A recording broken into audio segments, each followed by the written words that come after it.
नमस्कार दोस्तों, हमारे YouTube चैनल हिंदू व्रत त्योहार कथा में आप सभी का हार्दिक अभिनंदन है। आज हम गाज माता की कथा का श्रवण करेंगे। उसके पहले आप सभी से विनम्र अनुरोध है कि अगर हमारे YouTube चैनल पर डली हुई व्रत कथाओं संबंधी जानकारी, हिंदू पर्व से संबंधित जानकारी आपको अच्छी लगती है तो हमारे इस चैनल को सब्सक्राइब करें, हमारे द्वारा डाले गए वीडियो को लाइक करें, शेयर करें और अपने सुझावों को कमेंट बॉक्स में कमेंट करके हम तक पहुंचाएं। आज हम गाज माता की कथा सुनेंगे। गाज माता का व्रत भाद्रपद माह में शुक्ल पक्ष में किसी भी दिन शुभ दिन देखकर इनका व्रत किया जाता है। कहीं कहीं द्वितीया के दिन और कहीं कहीं भाद्रपद माह के शुक्ल पक्ष की चतुर्दशी अर्थात अनंत चतुर्दशी के दिन यह व्रत किया जाता है। यह व्रत किस तरह से किया जाता है उसके पहले हम पूजन की विधि देख लेते हैं। पुत्रवती स्त्रियां इस व्रत को भाद्रपद माह में कोई भी अच्छा दिन व तिथि देखकर करती है। कहीं कहीं यह अनंत चतुर्दशी के दिन भी किया जाता है। पूजा में मिट्टी के भील भीलनी बनाने चाहिए, एक बच्चा बनाना चाहिए। भील भीलनी के सिर पर टोकरियां रखनी चाहिए, एक जल का लोटा आंखें हाथ में लेकर गाज माता की कथा सुनकर जल कलश द्वारा भगवान को अर्घ्य देना चाहिए। इस दिन कुल देवता का पूजन करते हैं और कच्ची रसोई बनाते हैं। कहीं कहीं हलवा पूड़ी का भोग लगाया जाता है और कहीं रोट बनाया जाता है। व्रत करने वाली स्त्रियां रोट का सेवन करती है। पूजन करके कुल देवता को भोग लगाकर प्रसाद को एक ही कुल गोत्र के व्यक्तियों में वितरित कर दिया जाता है। कुल देवता का पूजन दोपहर के समय किया जाता है। इसके लिए घर की सबसे बड़ी पुत्रवती स्त्री दीवार पर गाज बीज का चित्रांकन करती है। चित्र में एक मणि बनाकर एक लड़के को उस पर विराजमान कर देते हैं। एक लड़का वृक्ष के नीचे खड़ा चित्रित किया जाता है। इस मणि पर गाज का गिरना और वृक्ष द्वारा गाज से सुरक्षा दर्शाई जाती है। यही गाज बीज का पूजन है। अब हम गाज माता की कहानी सुनेंगे। उसके पहले सब दिल से बोलिए गाज माता की जय, विनायक जी की जय। एक राजा और रानी थे, उनके संतान न थी। तब रानी बोली, हे गाज माता, अगर मेरे गर्भ रह जाए तो मैं तेरे हलवे पूड़े की कढ़ाई कर दूंगी। इसके बाद रानी के गर्भ रह गया।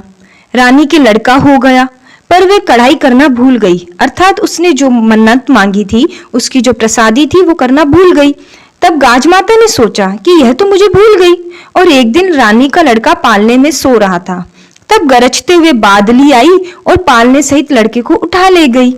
एक भील भीलनी जंगल से घर आए तो उन्होंने पालने में एक लड़के को सोते हुए देखा। उनके कोई बच्चा नहीं था, इसलिए वे बच्चे को देखकर बहुत खुश हुए और पालने लगे। एक धोबी था जो राजा के कपड़े भी धोता था और भील के भी धोता था। जब वह राजा के घर आया तो देखा वहां पर शोर हो रहा है कि गाज माता लड़के को उठाकर ले गई। तब धोबी बोला कि आज एक लड़के को मैंने भील के यहाँ पालने में सोते हुए देखा है।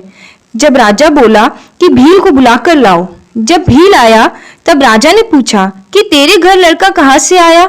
तो भील बोला, मैं गाज माता का व्रत करता था तो मुझे गाज माता ने बेटा दिया है। तो राजा रानी को याद आया कि हमने गाज माता की हलवे की 2 कढ़ाई बोली थी, वो नहीं करी, इसलिए हमारा बेटा चला गया है।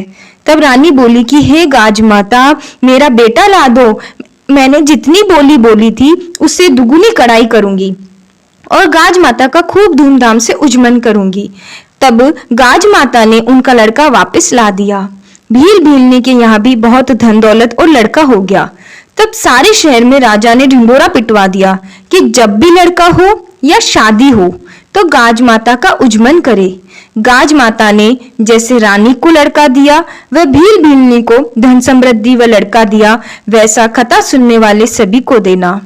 बोलो गाज माता की जय। गाज माता की दूसरी कहानी। भादवा का महीना आया, अनंत चतुर्दशी का दिन आया। इंद्र की परियां गाज माता की पूजा करने आई।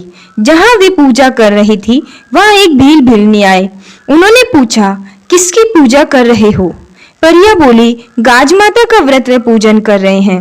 भील भीलनी बोले, इसको करने से क्या होता है? परिया बोली, यश व लक्ष्मी आती है, निपुति के पुत्र होता है। ऐसा सुनकर भील भीलनी भी गाज माता का व्रत करने लगे तो उनके बहुत धन संपत्ति हो गई। भीलनी रानी जैसे कपड़े पहनने लग गई। एक धोबिन के पास रानी व भीलनी दोनों के कपड़े साथ धुलते थे। एक दिन कपड़े बदल गए रानी नहा धोकर कपड़े पहनने लगी। देखे तो कपड़े बदल गए। तुरंत धोबिन को बुलाया और पूछा, मेरे जैसे कपड़े कौन पहनता है? मेरे कपड़े बदल गए हैं। धोबन ने कहा, एक भीलनी है। तो रानी ने कहा, उसे तुरंत बुलाओ। भीलनी को बुलवाया गया और पूछा, तूने चोरी की या डाका डाला जो तू मेरे जैसे कपड़े पहनती है? भीलनी बोली, मुझ पर तो गाज माता प्रसन्न हुई है। रानी बोली, मेरे भी बच्चा नहीं है तो भी मैं ये व्रत करूं क्या? भीलनी बोली, व्रत भले ही करो पर भंग नहीं होना चाहिए। रानी ने व्रत करने शुरू किए। उसके लड़का हो गया। बहुत खुशियां मनाई गई। वापस गाज माता का व्रत आया तो पड़ोसन को पूछने गई, मैं रोट कैसे खाऊं? बच्चे का पेट दुखेगा। पड़ोसन कुछ नहीं जानती थी। बोली, काकरिया कसार व मोगर या मगध खा लेना। रोट नहीं खाने से गाज माता रुष्ट हो गई। रात को 12 बजे पलने के साथ बच्चे को अदृश्य कर दिया। दिन उगते ही बच्चा व पालना दोनों की खोज शुरू की गई, पर बच्चा कहीं नहीं मिला। रानी बोली, भीलनी ही बताएगी कि मेरा बच्चा कहाँ गया है। उसे बुलाया और सारी बात बताई। भीलनी बोली, रानी व्रत भंग हुआ है आपका, अब अगले व्रत का ध्यान रखना। रानी के फिर एक लड़का हुआ। रानी ने भक्ति भाव से गाज माता का व्रत किया। गाज माता प्रसन्न हुई और पहले वाला बच्चा व पालना वापस रात को लाकर रख दिया। बच्चे को पाकर सब खुश थे। तब से सभी जने गाज माता का व्रत करने लगे।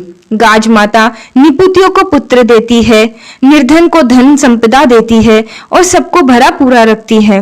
हे गाज माता, कथा सुनने वाली सभी माताओं बहनों को भी सुख समृद्धि देना। बोलो गाज माता की जय।